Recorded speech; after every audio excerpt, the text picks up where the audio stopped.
ఆ తిరుమల దేవుడి లడ్డు విషయంలోనే ఎంత మహాపాపం చేశాడో మనం చూసాం. ఒక కెమికల్ ని యూజ్ చేసి లడ్డు తయారు చేయడం ఏంటండి అసలు? అది భక్తుల మనోభావాలు, ఆరోగ్యాల సంగతి దేవుడి ముందు భక్తుల మనోభావాలు ఏ స్థాయికి పడిపోతాయి? ఎంత బాధ వేస్తుంది. నేను తిరుమలని నేను మా తండ్రితో సమానంగా మా తిరుమలని తీసుకుంటా.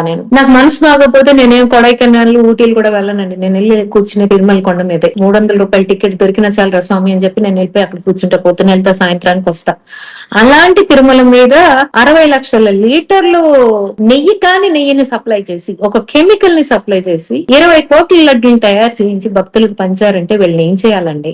దాని మీద అసెంబ్లీలో చర్చ జరుగుద్దని చెప్పి చర్చకు రండి అని టీడీపీ అంటే చర్చకు రాకుండా అసెంబ్లీ ముందు వాకిలి నుంచి వెళ్ళిపోయి అందరూ వెళ్లిపోయిన తర్వాత ఎవరు జనం లేనప్పుడు వెనక నుంచి వచ్చి చర్చ జరగాలి అని వీడియోలు తీసుకొని పోస్ట్ చేశారు. పల్లలతో చర్చలు చేస్తారండి వీళ్ళేమన్నా?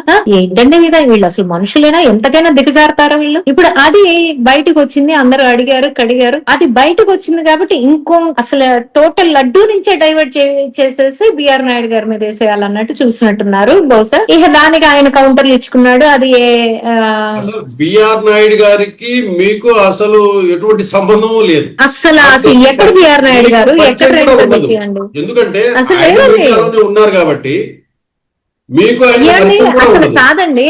ఇప్పుడు బిఆర్ నాయుడు గారు పరిచయం ఉంటే నేను పాలిటిక్స్ లో ఉన్నా, ఎన్నిసార్లు నేను TV5 లో కనిపించానో అడగండి. ఏమన్నా నేను డిబేట్లకు వెళ్ళానేమో అడగండి కనీసం. మరి కనీసం డిబేట్ల కన్నా వెళ్తాం కదండి.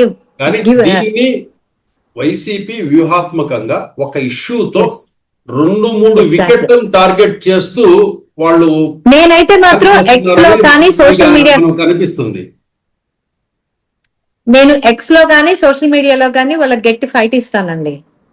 నేను నా వాయిస్ రూపంలో కానీ ఏదన్నా కానీ నేను గట్టి ఫైట్ ఇస్తాను. నేను ఒక వ్యంగ్యం మెటగారంగా మాత్రం నా ట్వీట్స్ ఉంటాయి, నా పోస్టులు ఉంటాయి. వాళ్ళకి కొంచెం మరి వాళ్ళు హర్ట్ అవుతున్నారేమో, ఐ డోంట్ నో. నేను వ్యంగ్యంగా అంటాం కూడా నాకు రైట్ లేదా చెప్పండి.